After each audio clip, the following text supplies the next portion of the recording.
Kanina pa 'tong estudyante, tingin ng tingin sa akin. Mukhang nakangiti ka pa, may problema ba tayo? Wala naman po manang.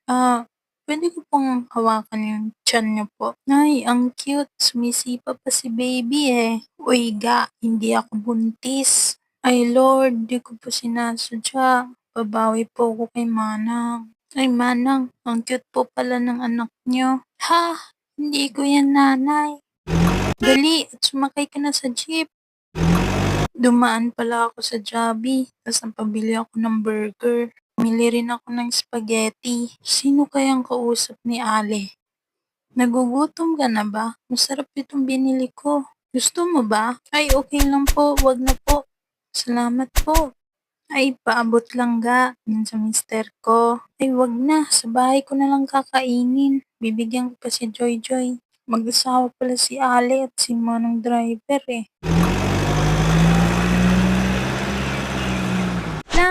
La lang, sariwa naman ng hangin. Uy, ang ganda naman ni ate.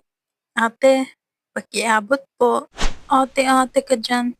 Dalawa na lang nga kami sa jeep. Hindi niya pa maiabot sa driver ang bayad. Galit si ate. Pasensya na po. Ate, paabot naman po. Ate. Ay, ang gwapo naman ito. Akin na yung bayad mo. Ako na lang magbabayad. Salamat po. Ay, ang init naman ng panahon ngayon. Nasaan na ba ang hangin? Maitaas nga ang aking kamay. Ano itong naaamoy ko? Ay, si kuya. Ang tapang ng perfume naman yan. Hindi ko naman masabihan. Baka ma-hurt siya. Hindi rin ako makababa kasi wala na akong pamasahe. Ay nako, tiis-tiis na lang to. Sana nagustuhan niyo po ang una kong video. Pa-like na rin po, share at subscribe. Comment down below po kung may suggestions kayo. Salamat. Bye!